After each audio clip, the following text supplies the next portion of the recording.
Alright my friends, how you all doing? Welcome back to the channel and welcome to a fresh episode of our Planet Zoo series, Hyland Zoo. You'll find last episode above my friends, do go check that out first, as we kind of got the basics down for the hard shelter that's going to be a big part of today's build and the build following this one. Today it's all about getting the habitat done and dusted for the Indian rhinos. When we get to the live section, you get to look at it. It's going to look fantastic. It's a bit chopped up again. The speed build section of this episode, it was a long drawn out process, but also I've not been around a lot, unfortunately, ladies and gents. As you would have seen, the last upload was sort of well over a week ago. Unfortunately, after the last build, I got sick and I've had to take some time off of creating and making videos and stuff, and that goes for both channels. I just haven't had the energy and I just haven't had the time. I come down with a really bad cold. You know, and I've not been able to do much really for the last week or so. So I do apologise for that, not getting a video out sooner. But I just, you know, I wanted to make sure that I was okay before, you know, I cracked on and started making, you know, content again. You know, I didn't have much of a voice, and making this sort of content requires me to talk quite a lot at the beginning and the end of the video. So it was better that I come back after I'd kind of got over the problems that I was having and the sickness and the cold and stuff. So yeah, it is what it is. We now get back to our usual scheduled programming on the channel, I guess you could say, as we crack on with another build in the series. But yeah, just once again, my friends, really sorry that I haven't been able to get more up for you. I am hoping though that we're going to get the rhinos out today, and then before the week is out we will hopefully get the elephants in as well, and then this area will be finito, and then we can start talking about where we're going to go after this. This is you know, we'll have taken up sort of 3 episodes by the time that we're finished.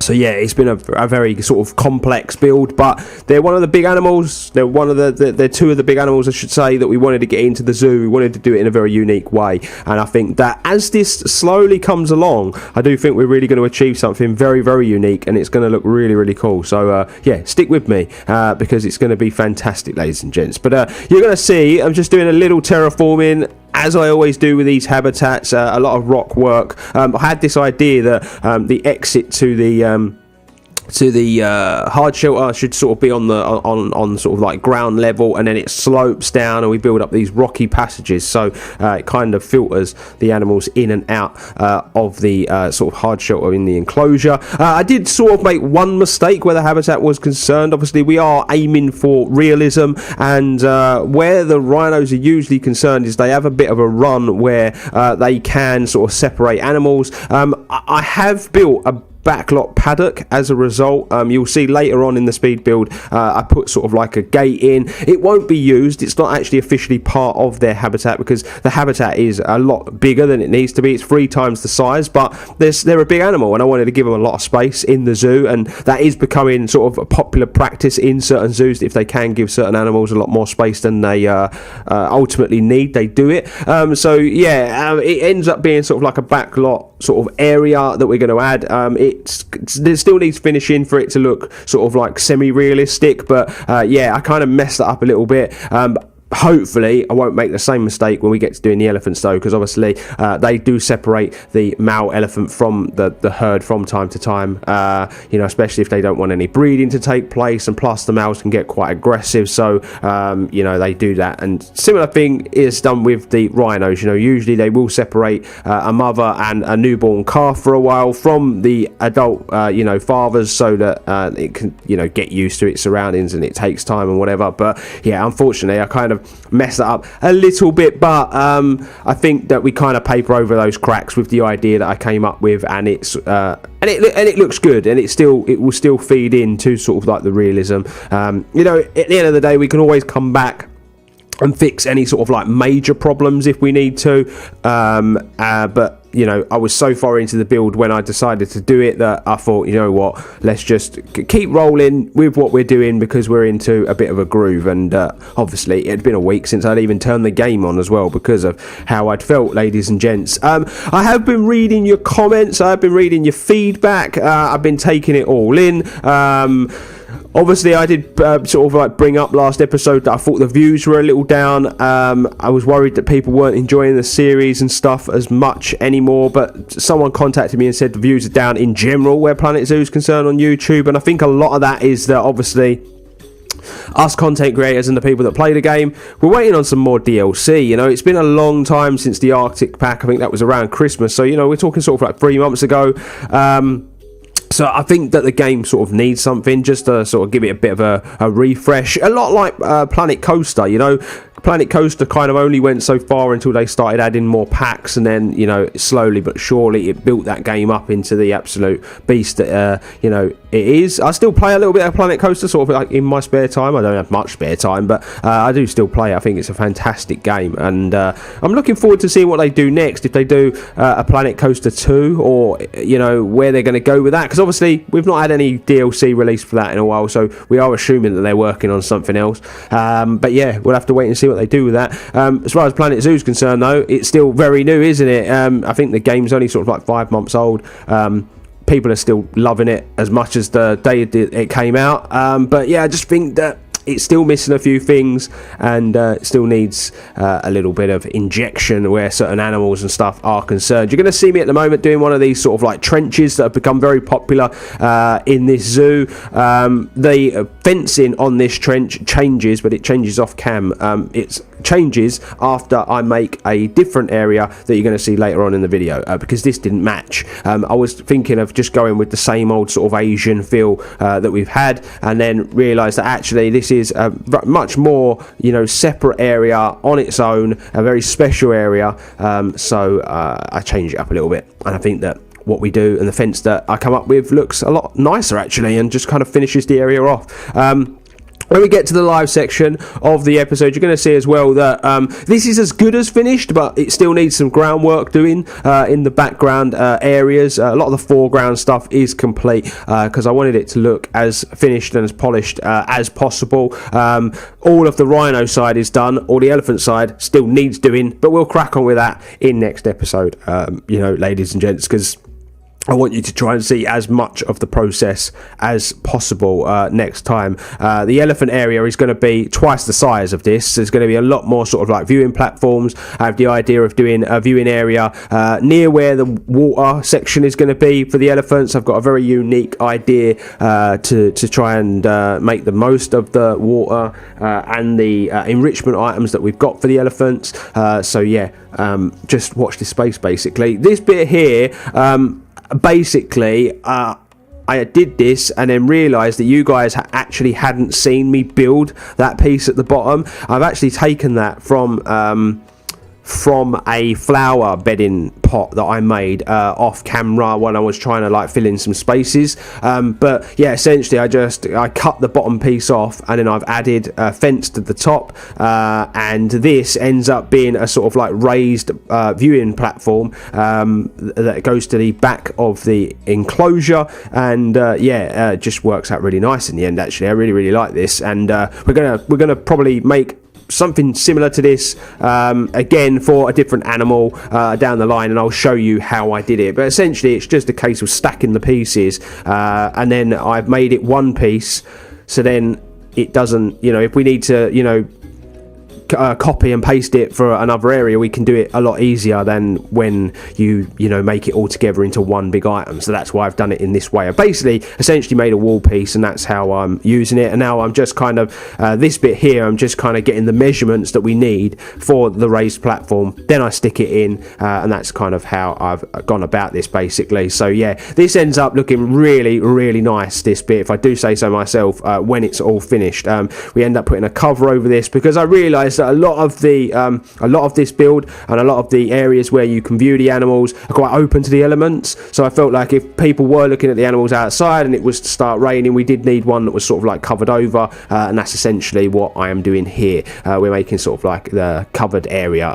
You know, we just kind of get the walls in first, and then towards the end of the episode you'll see us make the piece that goes over the top. I really like the way it comes out, and it adds something a bit different to the zoo as well, because we've not really done anything like like this in the zoo. A lot of the stuff we've done's been, you know, pretty basic, but I wanted this to like really be out there, because I wanted this like elephant and rhino sort of like enclosure to be something special. Obviously they're not in together, but they share the same hard shelter, and inside the hard shelter that's going to become sort of like an experience as well, because people are going to be able to walk in there, view the animals inside their hard shelters if they're ever in there. There's going to be some educational items inside as well, and yeah, it's just, I think that, you know, this is our version of, you know, for the elephants and rhinos, of what we managed to achieve with the gorillas, where it is very much, you know, like a walk-in tour. You learn, you get educated, you get to see the animals inside and out, and yeah, I think it really works well. Now, the one change I have made is, you will remember me saying in last episode that I was going to loop the path all the way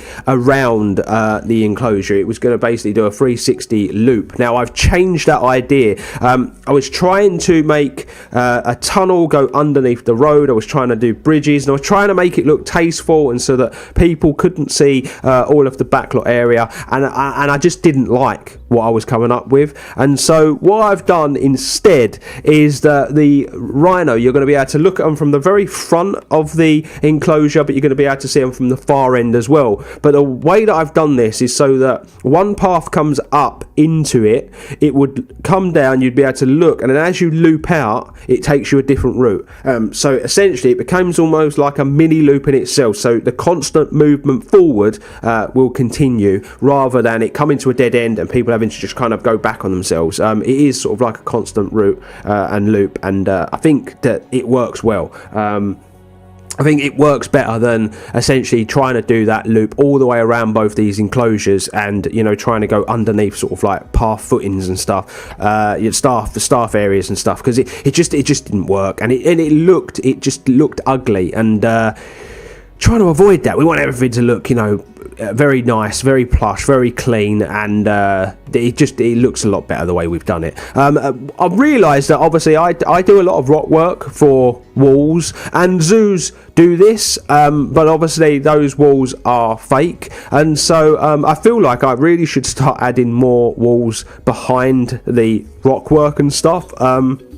I do it a little bit in today's episode, but I've also started building the terrain up to the back of the rocks, so it looks a lot more natural, rather than just plonking those rocks in, because sometimes they can look like they stick out like a sore thumb sometimes. I just prefer that natural look to like a lot of fencing all over the place. I think the fencing where the guests are concerned, I think, is a must. Obviously a lot of double fencing is a big thing in zoos to keep guests from falling into the exhibits, from reaching over, dropping litter in and that sort of stuff. But I think that when it's towards the back of the exhibit, it's not really required as much, and that's why I like to build up these natural sort of rock wall faces. We're afforded to do it in this zoo anyway, because of the story that, you know, I shared with you all the way back in episode 1, that, you know, this is a zoo that's being built inside sort of like a country park that was, you know, very heavily forest. It had natural rocks, and it was very sort of like the terrain was very up and down, and so obviously the zoo have had to kind of like do their best to move stuff around and stuff like that. So, you know, we can do it in this zoo, so we've been afforded that sort of like leeway. So that's really cool. As far as sort of like the other content's concerned as well, people have been getting in touch with me in the comments regarding those other builds, asking me when they're going to start, when I plan to do them. Now the first question is, will I be doing it while I'm still making Hyland Zoo? As I've always said, where that build is concerned, it's really a matter of time. It's as and when I have the time to start it. I'm not going to go promising you guys anything now, like it's going to start next week or whatever, but as and when I come to start it, I will obviously let you guys know, probably in an episode of Hyland Zoo, as and when it's going to start.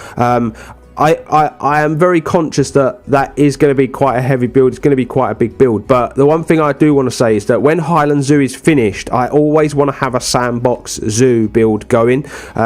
These are fun because there's no kind of limitations to them.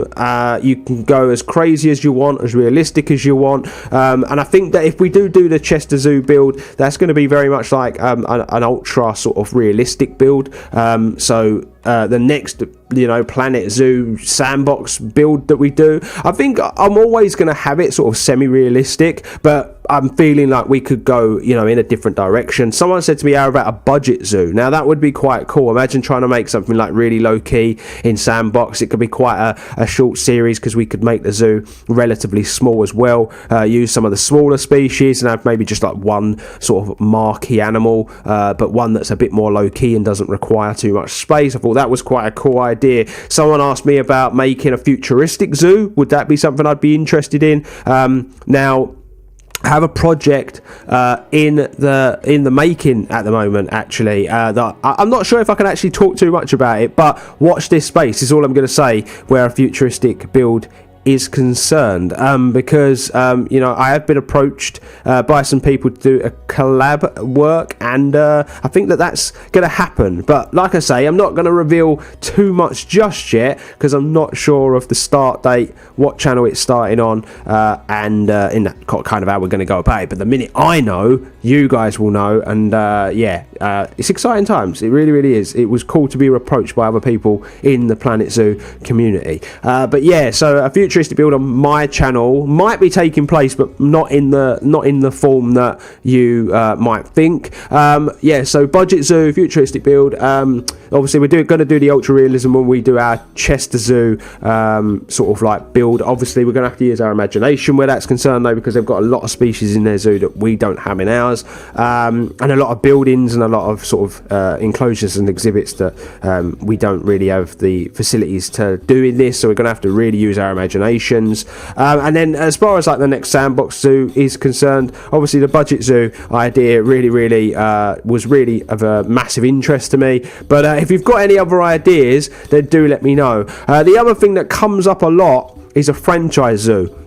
The thing about a franchise zoo, and I don't know if I said this last episode, but I feel like my episodes would have to be a lot longer. I've been watching Yuri's franchise build, and he does a bit of speed building, and then he'll do a bit of sort of like live section, and it's all kind of like mixed together, and the episodes are longer. They're sort of like an hour plus.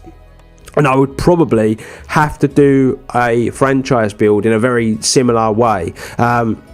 The thing about a franchise build as well is that you guys would obviously get a look into the zoo management a bit more, because we would have to really manage our finances to be able to afford to introduce new animals. You have to do all the research yourself, and you just gradually build the zoo up, and you have to sort of upgrade as you go along. And I think maybe that's what people would be interested to see me doing, seeing how I manage sort of the zoo, how I go about upgrading exhibits and stuff as we go along as well. Just a quick on the speed build, this is the bit I was talking about where we sort of put in a gate for a backlot area. I think that the actual gate comes out really nice as well, and I'll probably be using this again sort of on the elephant enclosure, but in a very different way. I think it comes out really nice actually, so enjoy that. But yeah, the franchise zoo is definitely something I'm definitely not saying no. It could happen. It really could happen at a later date, but I just feel like at the moment I'm not sure I'm sort of in a position to give up that sort of time to make those episodes. Where there's a lot more management and stuff involved, you do have to let the game run, and when I'm building I tend to pause the game. It just doesn't affect the game too much at all, and plus you get better performance out of your computer if the game's paused when you're building and stuff as well. For those that don't have the best PCs in the world, that's a good little tip there for you. If the game's paused when you're building, your performance is better. Obviously I have a very good PC, so I don't really have to worry about this sort of thing, but still it makes life a lot easier. This zoo is actually getting to a point where in certain areas we are getting a tiny piece of lag, not so much when it's just playing, but when I'm building I'm noticing a distinct pause in places. I'm amazed I've not got it here yet in this area, considering that the hard shelter is still not really finished. The elephant side's got to be finished off, and the inside still got a few little bits and bobs it needs adding to it, and it's well up to about 5,500 pieces. I am surprised that we're not getting any lag sort of in this area, but near where the Formosan bears are, where all the detailing's been done, all the flower beds and stuff been put in, there's a heavy amount of sort of like lag there, and so it's one of the reasons why I've been keeping the zoo empty recently. I think that I will always open the gates to the zoo when we do our Zoo So Far episodes, because I think that that's a great way to sort of showcase the way people move around and stuff in the zoo as well.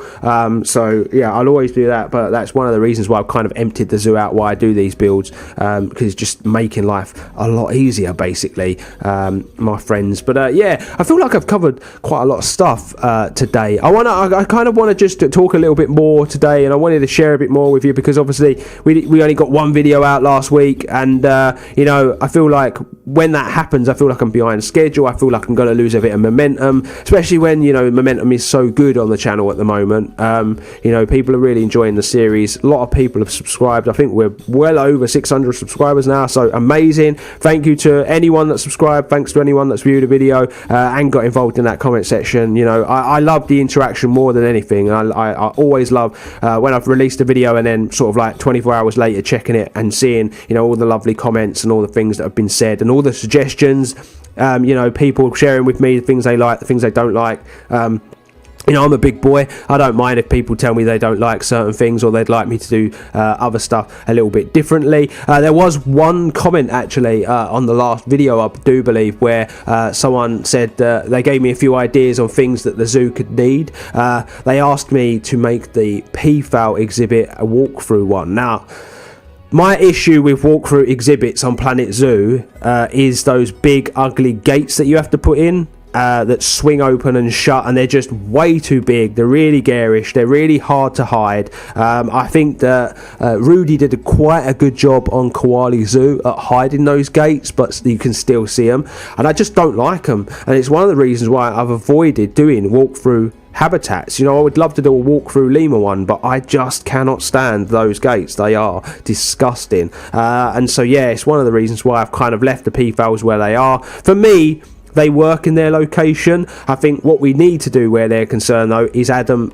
in different places of the zoo as well. I've got quite a big group there where they've been breeding like crazy, and I think maybe we could pluck a few out and put them in different parts of the zoo, and I think maybe that would help a little bit, because it would disperse their numbers and make it look like they really do sort of like roam all over the place. But a few other points that they made were really, really good points. You know, we've been doing a lot of stuff where we've done signposting in the zoo for the guests, but they brought up a point that staff would need a very similar system. So I have got to go in and I've got to make that sort of thing. They brought up a few other bits and bobs. I think it was to do with sort of like enclosure ideas and things, and I really appreciate those comments. See, I don't mind when people go to me like, I'm not sure on something, and you know, they didn't really like the peafowl exhibit. They think it's a bit of a waste. They understand where I was trying to go with it, but they think they would make more sense if it was walkthrough. But like I say, a big reason I've avoided that is I just cannot stand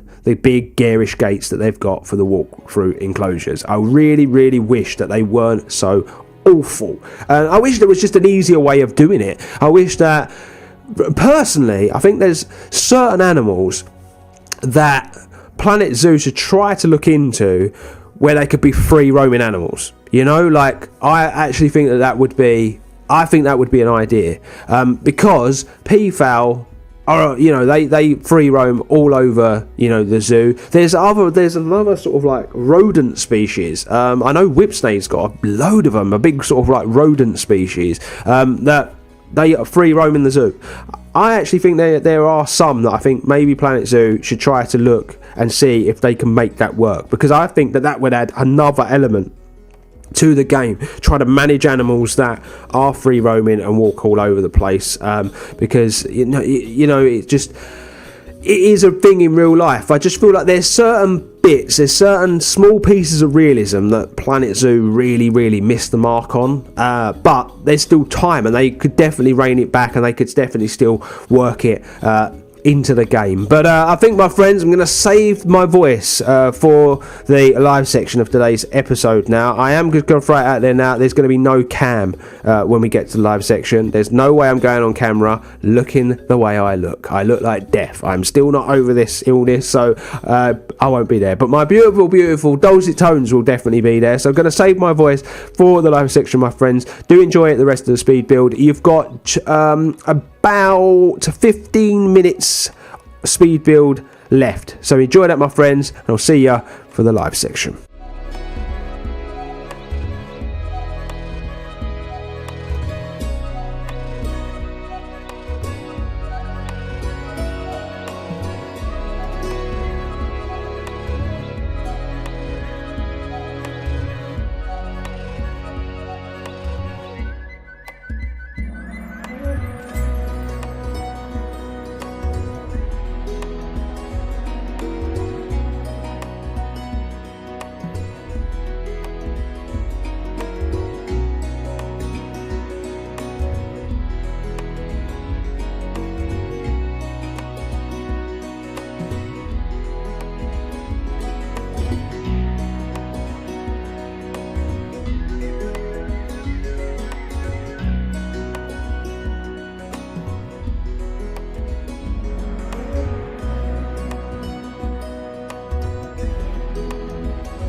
And so here we are, my friends, at the live section of today's episode. Like I said in the speed build section, there's no cam today because honestly, I look like death. I don't think I sound too bad, but trust me, I have been very, very ill. Anyway, let's crack on. Let's take a look at the live section of today's episode. I would say where the rhino enclosure is concerned, we are probably about 90% done. There's still a few little touches that need being made, but I didn't want to start doing them now because I'm not 100% sure on what I want to do, and we'll talk about that in today's episode. But they can be finished next time when we do the elephant enclosure, and we'll get this part of the zoo all tied up. But let's just zoom out so I can show you kind of exactly what is going on with this area. So just to kind of put it into context of where we're going from and stuff. So this is the Formosan Bears here. So you'd walk along this bridge. And what I've done is I've split the area. So this is what I was saying about the path. We were going to go all the way up and around, and we were going to do a big loop, but I just couldn't get it to work to go under this area at the back. So instead, what I've done is you split off to go into sort of like the land of the giants, I guess you could call it, because they're, big animals in here. You go up this way, and then you would go into here, and this is like your first sort of viewing area. And so you'd go in here, you'd loop out, and then you come this way, and then down here. There's another viewing area here, and if you wanted to continue, you could go straight up, and then you can go inside the building. If you don't want to do it that way, if you just kind of want to go inside, or you want to walk past because you're not too interested, then you would take this path here, and this path will take you all the way up, and then it'll either take you to sort of like the little plaza sort of area that we've built for the animals. So then it might take your fancy if you went up that way and you see the beautiful fountain, but then you could go up and then you could go in, or you could just continue walking around and it brings you to the tapirs over here. Basically, I have added in another sort of walkway here. We needed to put in a power and water unit, so it was just one of those things. We're going to have a lot of stuff popping off down along here, I'm afraid, ladies and gents, because I've got it playing for you in today's episode. So I had to put a power unit in here. It's not finished, but basically I've just put a lot of foliage in, put some high fences, and we'll put a staff only sort of gate on there, and a little staff only thing there. And I've had to put a power unit here with water as well because of service in this, but I'm hoping I can move this across ever so slightly, because what I want to try and do is use this space in here, and I'm thinking about potentially putting the red panda in this section and doing a little walk thing over the top of the path, and having a secondary one here. So maybe either side of this part here, we would have the red panda enclosure. I think it would be a nice little thing to put here, because it's something to see on your way up to the elephants should you take this route. We've had to just kind of put this loop round here just to make it easier for people moving around, basically. So yeah, that's kind of my thinking there. So let's move on in, shall we, to the rhino. So yeah, like I say, you would go this way. I've put in a little educational thing here. I think this turned out really, really nice. You will have obviously seen it being built in the speed build. I think it turned out really nice, and I think I may just copy and paste and replicate this for over in the elephants so that it all sort of matches up. The reason this area here is still plain is because I'm not sure what I want to do with this yet. I'm thinking about potentially building up like a wall here and putting there's a lovely little rhino piece that I might put there, and then putting like a little flower bed in and building all the foliage up there, and then we would continue sort of like the fence down. I've put a big post there because I want to put a big post either side so it separates everything basically, and then we'll continue the fencing, get all that finished off, get all the rough foliage put in here. Essentially the reason why I've done this is because beyond these trees is the backlot area and the perimeter fence, and obviously we don't want guests get in there. So yeah, you would then walk up here, ladies and gents. A great little view of the rhino enjoying some water at the moment. That's a lovely little thing. So yeah, we put a really extended version of this in. I am going to put some benches here, but the pathway actually does a really weird sort of curve here, and I've been trying to sort it out. And I'm probably going to go back and work on that so that I can get some benches in here, because I'd like some benches underneath with some bins and stuff so people could sit and look on the animals. Or you can walk up to the front and see the animals that way. This isn't finished quite yet, all of this, because I would like to stick a trim along the edge here and along the edge of that. You know, we've just used different ones here to kind of separate the two. I've done these little rope pieces to fill in these gaps to stop people from jumping over. You will see one there as well. There's one the other side. Just those little, you know, tiny details. And then if you were going this way, you would walk up here and it kind of brings you to this sort of like plaza area. Plenty of seating and stuff, lovely little foliage thing. This piece here is actually what ended up being over that we ended up using that piece at the bottom there to build the terraced area over there. So yeah, pretty cool, eh? And then we built this fountain. Now this piece here I actually found on the workshop. I will link it in the description below should you want to use it. It's a beautiful piece and I really liked it. Now I did want to turn this into a fountain, but I made the fountain ever so slightly too small, so when the water sprays it kind of hits the wall here. So I'm going to have to try and think of another way to bring some water jets into it. But yeah, I think that looks really nice on the way up. Beautiful piece of work there. And then the bottom, by the way, I built. It was just these elephants that's been built on the workshop. Then we walk up here. You'll see that banked piece that I put here, this is basically why I did it, because I wanted to bank the whole lot, bank it into the back of the rocks to make it look a bit more natural. We're going to put some planting in here, but I want to finish this building off before I do that. I basically want to kind of match this part of the building at the front to this sort of design on these, so it all kind of like matches up basically. And then you can walk inside, ladies and gents, and I have started some work. It is not finished though, so do keep that in mind. We are going to have these sort of educational pieces here. We're probably going to, you know, build a facade to kind of disguise them ever so slightly. Then you walk in here and you come to this one, an Indian Rhino. This is like a big sort of like piece of sort of educational work. You walk over here, you can see the animals on this as well. And then, yeah, you kind of have a look inside here, ladies and gents. Now, I am still doing a little bit of work on this. We've got this fence here, which we are going to continue, but a little lower, all the way up to here and then there. And that would kind of be the way that the staff would go in and kind of like monitor the animals without actually having to climb into the enclosure. Obviously, we've got some light in there, some light in here. I want to put a bit of lighting up here. Obviously, we've started doing detailing like this. This is all sort of like air ducts and stuff. The elephant side is a lot more full on than this side. And then obviously all the bedding and whatever inside looks really nice as well. And then yeah, you would end up walking round, you'd do a loop, and then you'd come round to the elephant side, which we have started doing some of the detailing on the inside. You'll see like all the pipe work and stuff. I really wanted this to have a real sort of like huge industrial feel, and that's why I've started adding all these little details. If we were to go outside into the exhibit, this was the bit I was talking about in the speed build, where I built this gate, and they've built these areas so that if they have to move the animals, they can filter them through. So what we will be doing is building a secondary piece of fence there. So what would happen is they would open this fence out that way, they would filter the animal in, and this gate here would be opened onto this other section, so the animal would have no choice but to walk through in, and it'd go straight into the truck that was there. And that's essentially how a lot of zoos do it. But also, this is a small paddock, should the animals ever need to be separated at any time. And I'm thinking about potentially putting a secondary sort of a couple of pieces here and here with a gate, so that the hard shelter can be separated as well, and potentially just put in some like separator right down the middle, so that they could share the hard shelter but they can still be separated. So that's just to keep in with the realism. I'm not sure if I'm going to do that 100% because I do quite like the way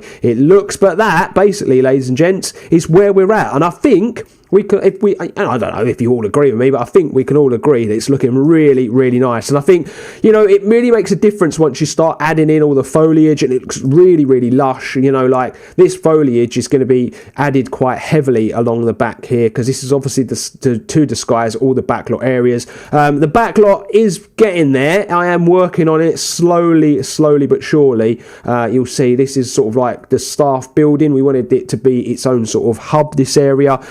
we are going to be adding a sort of area this side that's going to be sort of like for, you know, like all the goods and stuff. Might build like a little warehouse for this as well, because they are such big animals. And if you walk through into the staff area, yeah, it's not been done at all. I've not really touched it, but, you know, just got the gates in. But I am going to be doing all this as well, putting all the lights in. I have put a staff path here just to make it easier, because it's such a long walk otherwise for the staff to go up in here and then walk all the way here and up and in. So yeah, I've just decided to do that and disguise it. But that's it, ladies and gents. I think we can sign on out. Now, next episode we will be doing this side, and this side will obviously be the elephants. And as far as I am concerned, the elephants are going to be a very, very, very large enclosure, probably going to come all the way out here, because you can keep quite a few of them, and I would like to have a big herd of elephants if possible. So yeah, that's what we're going to be doing. I think the hard shelter, we've got enough room for quite a few elephants. And you know, if push comes to shove, I will build like a secondary one at the back that can't be seen by guests, but would kind of house like the bull elephant, or maybe like a mother elephant and young and that sort of stuff temporarily, that sort of thing. But for now, I think that it's a quite a nice size sort of hard shelter. We've got enough room for quite a few elephants. So that will be next episode, and we will get all of this finished and get all of these little tiny little details all tied up, my friends. But as you can see, the rhinos are actually going to go inside the hard shelter. So we're going to sign off today's episode as we look from our internal viewing area and watch the rhino come inside for a little sleep, ladies and gents. But thanks for joining me again for today's episode. If you're new to the channel, please consider hitting that subscribe button. That's really appreciated by me. Hit a like on the video if you've enjoyed it, and hit the bell notification button to never miss an episode. But my friends, until next time, you make sure you're staying extra, and I'll see you real soon.